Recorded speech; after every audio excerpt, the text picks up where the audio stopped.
Bagaimana Allah bisa tahu? Allah Maha tahu, tak perlu ditanya bagaimana dia tahu. Lalu kenapa diujinya? Pak Ustaz, kenapa Allah menguji seorang hamba? Apa tak tahu Allah dia beriman atau tidak? Allah Maha tahu. Lalu kenapa diujinya? Allah mau kasih tahu si hamba itu dia layak tidak disebut beriman.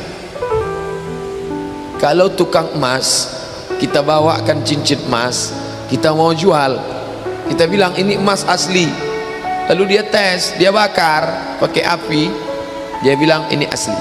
Kenapa dia tes? Karena dia tidak tahu itu asli atau tidak. Allah menguji apakah karena Allah tak tahu? Allah Maha tahu. Wa na'lamu ma tuwaswisu bihi nafsuh. Apa yang berbisik-bisik dalam hatinya kami tahu. Lalu kenapa dia uji? Nampaknya Allah tak tahu saya ini beriman apa tidak, makanya dia uji saya. Allah Maha tahu. Wa huwal alimul khabir. Dia Maha tahu yang tersurat, yang tersirat, yang berbisik, yang terucap, dia tahu. Lalu kenapa dia uji? Dia mau ngasih tahu kamu layak apa tidak disebut orang beriman. Dia mau ngasih tahu kamu yang tiap hari mengatakan asyhadu an la ilaha illallah wa asyhadu anna muhammadar rasulullah, amantu billah, raditu billahi rabba, wa bil islami dina, wa bi muhammadin nabiyya wa rasula, wa bil qur'ani imama. Layak tak kau ucapkan kalimat itu? Maka diujinya. Maka ketika ujian itu datang jangan terkejut, karena orang yang mengaku S2 pastilah dia diuji tesisnya. Orang yang mengaku doktor pastilah diuji disertasinya. Kalau ada mengaku doktor tapi belum menulis disertasi, berarti palsu. Kalau ada mengaku layak menjabati suatu tempat tapi belum teruji, berarti palsu. Yang palsu tak layak untuk menerima hadiah. Bapak Ibu yang dimuliakan Allah Subhanahu wa taala, maka ketika ujian itu datang, pada hari silih berganti itulah datang ujian. Walanabluwannakum bisyai'im minal khauf. Kami uji dia dengan takut. Ujian yang pertama khauf, takut. Yang kaya takut miskin, yang senang takut susah, yang sayang pada anak takut anak mati, yang sayang pada ayah takut, yang punya istri takut istrinya meninggal, yang punya suami takut suaminya mendahului dia. Takut. Apakah takut itu bisa membuat orang menjadi kafir? Ya. Saking takutnya miskin menghalalkan segala cara yang mestinya bukan hak milik dia, dipindah alih nama, menyogok riswah, memakan dengan cara batil. Mengapa orang menjadi menghalalkan segala cara? Yang pertama karena takut. Didudukkan di meja hijau pengadilan. Kenapa Bapak robah sertifikat nama ini? Apa Bapak tak tahu ini melanggar hukum? Saya tahu Pak Hakim. Lalu kenapa kamu buat? Saya takut miskin, saya takut anak saya nanti susah, akhirnya saya palsukan data-data ini. Betapa rasa takut kalau sudah menguasai orang, dia bisa membuat orang menghalalkan segala cara. Seorang istri terlalu takut kehilangan suami, bisa jadi dia menjadikan cara-cara yang tidak disyariatkan Allah. Dandanannya tidak lagi menurut tuntunan Al-Quran, raut wajahnya tidak lagi memakai pakaian yang dibenarkan syariat Islam. Apa yang membuat orang melakukan perbuatan haram? Takut. Artis ingin eksis di panggung hiburan, maka dia buka yang tidak semestinya dilihat oleh bukan mahramnya. Apa yang membuat orang takut? Takut, takut, takut. Walanabluwannakum bisyai'im minal khauf. Kami uji kalian dengan rasa takut. Wal ju', lapar. Lapar, di mana letak lapar? Perut. Berapa panjang perut? Sejengkal. Gara-gara perut yang sejengkal orang menghalalkan segala cara. Sejengkal perut, sejengkal di atas pusar, sejengkal di bawah pusar. Nafsu perut, nafsu syahwat. Kedua-dua nafsu ini membuat orang menjadi menghalalkan segala cara haram. Walanabluwannakum bisyai'im minal khauf wa naqsim minal amwal wal anfus. Mati, sakit, takut mati, takut sakit, takut susah, takut melarat. Wathamarat, takut buah-buahan hilang, takut paceklik, takut kemarau panjang, sampai-sampai meminta kepada setan, sampai-sampai memandikan kucing. Sampai-sampai membuat sajen. Gara-gara apa itu semua? Takut. Wabasyiris sabirin, berikanlah kabar gembira kepada orang-orang yang sabar. Siapa itu? Alladzina idza asabathum musibah, orang-orang yang ketika dia ditimpakan ujian itu, apa kata mereka? Qalu, mereka berkata, inna lillahi wa inna ilaihi raji'un.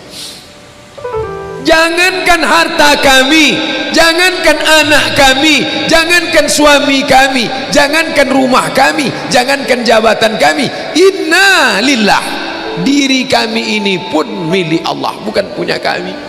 Kalau dia yang punya, apa salahnya dia ambil? Maka ketika harta diambil, salah satu yang membuat manusia kehilangan ketika dia merasa memiliki. Ini punya saya, ini milik saya. Kalau orang sudah terlampau memiliki, maka ketika hilang muncul kekecewaan. Maka jangan pernah merasa memiliki hak mutlak. Ini rumah punya siapa? Rumah punya saya, namanya nama saya, tapi itu titipan Allah. Kapan dia mau diambil? Kalau yang menitipkan mengambil, tempat penitipan barang, kita cuma tukang jaga. Pak, titip helm ya? Ya, ini nomornya. Pak, titip mobil ya? Ya, ini parkirnya. Pak, titip HP ya? Ya, ini Pak, titip tas ya? Ya. Kita cuma penjaga barang titipan. Lalu ketika pemiliknya mengambil, kenapa marah? Orang bukan punya kita kok. Ketika salah sangka, makanya kita ini selalu sering salah sangka. Kita sangka punya kita, padahal bukan punya kita. Makanya ujung surat Al-Baqarah, baca setiap hari. Asar dibaca sekali, subuh dibaca sekali dalam maksurat. Lillahi ma fis samawati wa ma fil ard. Itu bukan mantra. Orang baca cepat karena ingin mau baca cepat maksurat. Lillahi ma fis samawati wa ma fil ard wa in tubdu ma fi anfusikum aw tukhfuhu fayaghfiru liman yasha. Itu bukan mantra. Kita sedang diingatkan pagi sekali, sore sekali. Lillahi ma fis samawati wa ma fil ard. Apa yang di langit, apa yang di bumi, lillah, bukan punya kamu. Kenapa? Kalau sampai kita katakan punya kita, lalu ketika dia hilang, kita stres, kita depresi. Orang yang kehilangan anak, dia tidak sedih. Kenapa? Karena itu pergi duluan, nanti dia akan menyusul belakangan. Suami kehilangan istri, dia tak sedih. Kenapa? Karena sudah dibawanya ganti yang baru, Pak Ustadz. Bukan, dia tak sedih. Kenapa? Karena dia tahu nanti saya akan berjumpa dengan dia di tempat yang lebih kekal abadi. Sekarang kalau saya hidup sama-sama dia, dia tua, dia keriput, dia sakit, dia mati. Nanti saya berjumpa lagi dengan dia di mana? Di tempat kekal abadi yang tak pernah sakit, tak pernah mati. La yadkhulul jannata ajuzun. Nenek-nenek tak masuk surga.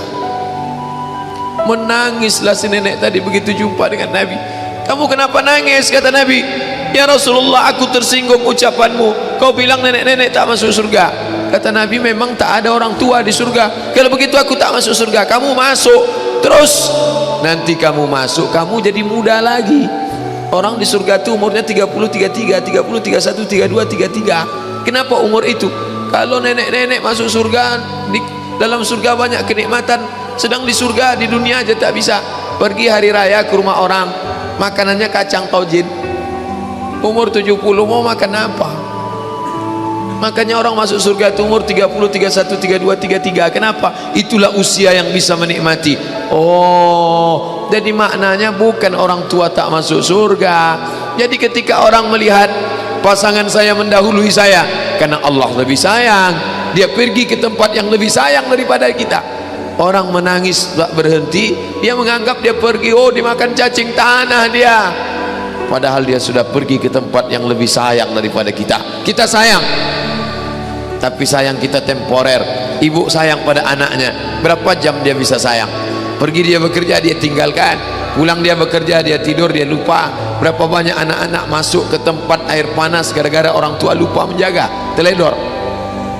Berapa banyak anak yang jatuh cacat, orang tua yang katanya sayang, tapi sayangnya itu terbatas. Dia sudah udah pergi ke tempat yang lebih dia lebih sayang. Siapa dia? Bismillahirrahmanirrahim, dengan nama Allah yang maha pengasih lagi maha penyayang. Maka ketika ujian itu datang, ayat ini hilang. Saat ujian itu datang, ayat yang dikaji malam ini, hadis yang dikaji malam ini hilang, terbang, melayang, tak berkesan. Ada orang lain yang mengingatkan. Tadi pagi saya takziah, wajah sahabat saya ini ustaz, tapi tadi wajahnya lusuh. Turun, nampak dia sedang bersusah hati, maknya meninggal dunia. Saya bisikkan ke telinganya satu kalimat, satu ayat, inna lillah wa inna ilaihi raji'un. Waktu datang, waktu mau pulang saya peluk kuat dia, inna lillah wa inna ilaihi raji'un. Apa tak tahu dia ayat itu? Tahu, dia ustaz, dia sering menceramahkan ayat itu, dia hafal ayat itu. Kenapa ustaz ingatkan? Hari itu ayat itu hilang dari kepalanya. Yang terbayang adalah wajah ibunya yang dulu membesarkan dia 9 bulan 10 hari menyusukannya, 2 tahun membesarkannya, 9 bulan 10 hari mengandungnya, 2 tahun dia susukan, mengalir darah si ibu dalam badannya. Saat melihat ibunya terbujur kaku, hilang ayat itu, hilang hadis itu. Datang orang lain mengingatkan dia, ditepuknya bahunya, wabasyiris sabirin, berikan kabar gembira kepada yang orang sabar. Alladzina idza asabathum musibah, ketika ujian itu datang, qalu, mereka berkata, inna lillah wa inna ilaihi raji'un. Tapi tak semuanya tahan, tak semuanya kuat. Ketika ujian itu datang, as-sadmatul ula, innamas sabru fi sadmatil ula, pukulan, ketika pukulan itu datang bergoncang. Berapa banyak orang bercerita, Pak Ustaz, ketika sampai berita itu rasanya lunak tanah ini dipijak, Pak Ustaz, bergoyang dunia ini, Pak Ustaz. Pukulan yang sangat kuat. Dan tak jarang ketika pukulan itu datang bertubi-tubi, akhirnya dia mulai senyum sendiri. Selama ini nengok orang lewat senyum, lama-lama nengok oplet lewat senyum. Bapak Ibu yang dimuliakan Allah Subhanahu wa taala, apa maknanya? Tidak ada tempat bersandar yang paling kuat kecuali dia. Bersandar di sebatang pohon, pohon akan lapuk. Bersandar kepada orang, orang akan mati. Bersandar kepada dia, hayyun la yamut, dia yang hidup tidak akan mati untuk selamanya. Ya hayyu ya qayyum ya badi'as samawati wal ard ya zal jalali wal ikram ya fa'alul lima yurid ya man aghada amran innama amruhu idza arada syai'an ay yaqula lahu kun fayakun. Maka berserahlah kepada dia. Makanya selesai solat tadi kita diajak imam berserah kepada dia. La ilaha illallah wahdahu la syarikalah, lahul mulku wa lahul hamdu yuhyi wa yumiit. 4 inilah yang membuat orang kuat. Lahul mulku, kalau kekuasaanmu hilang jangan kau sedih. Kenapa? Karena yang punya itu dia. Lahul mulku. Kalau kau dulu dipuji-puji orang, jangan kau sedih. Kenapa? Karena yang punya pujian dia. Lahul mulku wa lahul hamdu. Kalau keluargamu hilang, jangan kau sedih, karena punya dia. Yuhyi wa yumiit, dia yang menghidupkan, dia yang mematikan. Makanya ketika lewat di kubur, apa kata Nabi kepada Aisyah? Aisyah, kalau kau lewat di pemakaman Baqi, kau jangan diam saja, ucapan doa. Apa doanya ya Rasulullah? Assalamualaikum ya ahlad diyar minal mu'minin, semoga Allah mencurahkan keselamatan kalian wahai penghuni. Wa inna insyaallahu bikum lahiqun, insyaallah kami menyusul kamu. Lihat ucapannya, tidak dikatakan kami masih hidup kalian sudah mati, tidak, tapi ucapannya adalah kami akan menyusul kamu. Kebetulan kamu duluan, kami belakangan. Kenapa kalian duluan? Kenapa kami belakangan? Kami dibuat belakangan karena Allah masih ingin kami beramal. Kalian dibuat duluan supaya kalian beristirahat dari dosa. Orang beriman itu cuma 2 saja. Kalau umurnya panjang, amalnya banyak. Kalau umurnya pendek, dosanya berkurang. Orang kafir bersedih kalau dia mati, ini belum selesai, proyek ini belum selesai. Orang beriman tak sedih. Kenapa? Akan dilanjutkan orang lain. Kalau Abdul Somad mati malam ini, Sedihkah dia ada hadis yang belum sampai? Sedihkah dia ayat yang belum sampai? Tidak. Kenapa? Akan dilanjutkan oleh Fodamara, akan dilanjutkan oleh FSRMM, akan dilanjutkan oleh anak-anak muda. Satu meninggal, 1000 anak muda akan melanjutkan. Apa yang dia sedihkan? Justru dia bersyukur. Kenapa? Dengan mati malam ini, besok dosa tak bertambah. Dengan mati malam ini, besok tak menengok orang pakai celana sempit lagi, besok tak menengok orang pakai celana pendek lagi. Selesai dosanya. Allahumma ja'alil hayata ziyadatan li fi kulli khair. Kalau kau tambah umurku hidup besok pagi, tambahkan kebaikan bertambah. Wa ja'alil mauta rahatan li min kulli syarr. Kalau kau takdirkan mati malam ini, berhenti dari dosa, istirahat dari perbuatan maksiat. Maka orang Islam itu, ala, ketahuilah, inna awliya Allah, orang-orang yang menolong agama Allah, bagaimana sifat mereka? La khaufun alaihim wala hum yahzanun. La khaufun, tak ada takut, wala hum yahzanun, tak ada sedih. Oh, kalau tak ada takut berarti tak takut mati, tak takut anak hilang, tak takut istri hilang, tak takut nyawa melayang, tak takut harta diambil orang. Adakah rasa cemas itu? Ada. Setiap manusia selagi masih hidup, selagi hayat di kandung badan, selagi ruh masih bersemayam dalam jasad, rasa-rasa itu ada tetap. Dan setan selalu membisikkan, asyaitan ya'idukumul faqra wa ya'murukum bil fahsya. Setan senantiasa membisikkan, takutlah kau mati, takutlah kau sedih, takutlah kau anakmu, takutlah kau susah, takutlah kau DO, takutlah kau merarat, takutlah. Rasa takut itu terus dia hembuskan, tapi kita tetap melawan. La ilaha illallah, inna salati wa nusuki wa mahyaya wa mamati lillah, at-tahiyatul mubarakatuh salawatut tayyibatu lillah. Kuatnya telunjuk mengalahkan kekuatan setan. Maka ketika telunjuk mata melihat, at-tahiyatul mubarakatuh salawatut tayyibatu lillah. Assalamu alayka ayuhan nabiyyu wa rahmatullahi wa barakatuh. Wassalamu alayna wa ala ibadillahi salihin. Asyhadu an la ilaha illallah. Kuatnya mengusir setan. Mulutnya Allah, Allah. Bapak Ibu yang dimuliakan Allah Subhanahu wa taala. Oleh sebab itu, tidak ada tempat bersandar lain kecuali Allah Subhanahu wa taala. Maka yang pertama ingin dilakukan dengan perputaran waktu itu adalah liya'lamallahu alladzina amanu. Yang kedua, wa yattakhidha minkum syuhada. Allah ingin melihat mana yang mati syahid. Yang mati konyol banyak. Berapa yang mati tabrakan malam tahun baru kemarin? Berapa yang mati sakau karena narkoba? Berapa yang mati berzina? Berapa yang mati buat dosa? Berapa yang mati buat maksiat? Kenapa? Perputaran waktu. Duit tak ada, ingin juga mabuk, dibuat kopi, dituang spiritus, minum, bukan mabuk, mati. Ingin berzina, umur sudah 70 tahun, ingin juga berzina, nafsu besar, tenaga kurang, dituangkan Viagra, diminum, jantung berdetak tak terang, mati. Kap 70 dituang minyak pesawat, meletup, mati. Mati di lokalisasi karena ingin berzina, menggebu-gebu nafsu syahwat, ingin berzina. Dulu waktu muda tak sempat buat dosa, sekarang setelah tua duit banyak mau buat dosa. Umur 71, selera 17, mati dalam keadaan Allah ingin lihat. Wa yattakhidha minkum syuhada. Allah ingin melihat siapa yang mati syahid. Melambai tiang gantungan seperti lambaian bidadari di mata Sayyid Qutb. Semua orang ingin menangguhkan. Kalau bisa Sayyid Qutb penjara seumur hidup saja.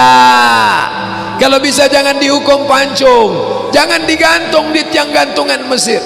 Tapi dia sudah terlanjur menjadi orang-orang yang merasakan nikmatnya di bawah naungan Allah. Dia sudah terlanjur merasakan manisnya iman. Dia sudah terlanjur merasakan manisnya sepah. Anak muda sekarang kalau dikasih dia daun sirih, dikasih ujungnya itu kapur, diletakkan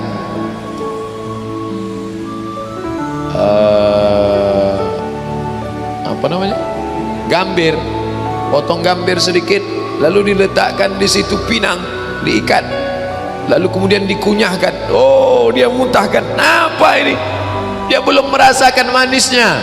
Tapi nenek-neneknya yang tua, orang-orang Melayu lama yang giginya hitam karena makan itu, kalau tak kena itu satu hari habis manis sepah dibuang. Bagi yang tak merasakan manisnya, bagi yang sudah merasakan, begitu dia telan, sama sepah-sepahnya dia telan sama sekali.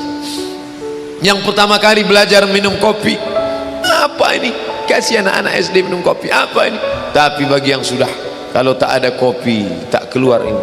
Bertamu, mana kopi? Mana? Untung saya tak candu kopi. Kalau sempat saya candu kopi, ini aqua tak jalan. Kopi dulu, begitu menengok kopi baru keluar hadisnya, begitu menengok kopi baru keluar ayatnya. Tapi saya tak candu kopi, memang tak pernah minum kopi. Bersyukurlah orang-orang yang belum merasakan manisnya kenikmatan dunia. Kenapa? Karena dia sudah melanjur-lanjur merasakan manisnya iman. Orang yang belum merasakan manisnya pengajian bingung, bapak ini kenapa subuh datang, zuhur datang, asar datang, anak-anak muda ini kenapa? Anak-anak muda yang sudah merasakan manisnya mengaji, manisnya iman, yang belum merasakan, heran dia. Orang-orang yang sudah merasakan manisnya sepeda ontel, kita yang tak paham heran. Ini orang sepeda motor sudah ada, bekayuh juga lagi pagi-pagi, tapi dia merasakan. Kamu belum merasakan manisnya ini. Bapak Ibu yang dimuliakan Allah SWT, nenek-nenek umur 70 tahun belum merasakan manisnya update status. Ya heran nengok cucu-cucunya. Apalah kalian ini? Apa kata cucunya? Itulah, nenek belum merasakan manisnya update status, nek. Bagaimana dengan orang yang sudah merasakan manisnya iman? Kalau tidak datang ujian itu dia heran, ujian mana, kenapa tak datang? Dia sudah merasakan halawatal iman, manisnya iman. Macam kuih Melaka. Kuih Melaka kalau baru terkunyah pertama asin, karena dia baru kunyah kelapanya dengan garamnya. Begitu dia kunyah agak sedikit, mulai dia terasa. Tapi begitu dia kunyah sama gula merahnya, meletup di dalam mulutnya, merasakan manisnya iman. Inilah gula merah yang sampai sekarang orang barat bingung, cemana bisa gula merah ini masuk dalam, apa disuntik kan, kata dia. Bapak Ibu yang dimuliakan Allah Subhanahu wa taala, merasakan manisnya iman. Sayyid Qutb merasakan manisnya iman, mati di tiang gantungan. Umar Mukhtar merasakan manisnya iman, mati di tiang gantungan. Imam Asy-Syahid Hasan Al-Banna merasakan manisnya iman. Ini orang-orang modern. Nanti kalau saya ceritakan tentang sahabat yang mati, itu kan zaman dulu. Sayyid Qutb di abad sekarang 1966. Imam Hasan Al-Banna masih abad kita sekarang, sezaman dengan kita. Mereka merasakan manisnya. Bapak Ibu yang dimuliakan Allah Subhanahu wa taala, Allah buat kita dalam putaran waktu yang diinginkan Allah dua. Liya'lamallahu allazina amanu. Allah ingin melihat siapa yang imannya istiqamah. Wa yattakhidha minkum syuhada. Ingin melihat siapa yang mati syahid. Nah, setelah nampak ini yang beriman, ini yang kafir, ini yang mati syahid, ini yang mati konyol, lalu yang beriman tadi, ini seleksi pertama, seleksi beriman. Ternyata di antara yang sama beriman ini ada lagi yang diangkat. Waliyumahhisallahu alladzina amanu. Disaring lagi. Saringan pertama lolos, saringan kedua lolos, saringan ketiga lolos. Makin kuat saringan, makin hebat, makin kuat, makin kencang. Siapa yang paling kuat? Ujian anggota KPK. Saringan pertama, saringan kedua, saringan kedua. Kalau ingin menjadi anggota komisi pemberantas korupsi saja saringannya begitu keras, bagaimana ingin menjadi penghuni surga yang selalu diminta pagi dan petang, siang dan malam? Allahumma antas salam wa minkas salam wa ilaika ya'udus salam fahayyina rabbana bis salam wa adkhilnal jannata daras salam. Masukkan kami ke dalam surga daras salam, tempat yang kekal abadi. Salam, tak ada fitnah, tak ada kelahi, tak ada sumpah serapah, tak ada caci maki, tak ada haram, tak ada gundah, tak ada gelisah, tak ada susah hati, semuanya penuh dengan ketenangan. Bapak Ibu yang dimuliakan Allah SWT, ujiannya berat ya. Maka orang beriman menganggap hidup ini, sebaliknya orang kafir menganggap hidup ini, hidupnya ya hidup, makan, minum, semuanya memenuhi syahwat. Makan, minum, telinga syahwat, musik, mata syahwat, hiburan, mulut syahwat, makan, nafsu syahwat, perut, nafsu syahwat, seksual, biologis, asal sudah tersalurkan, selesai.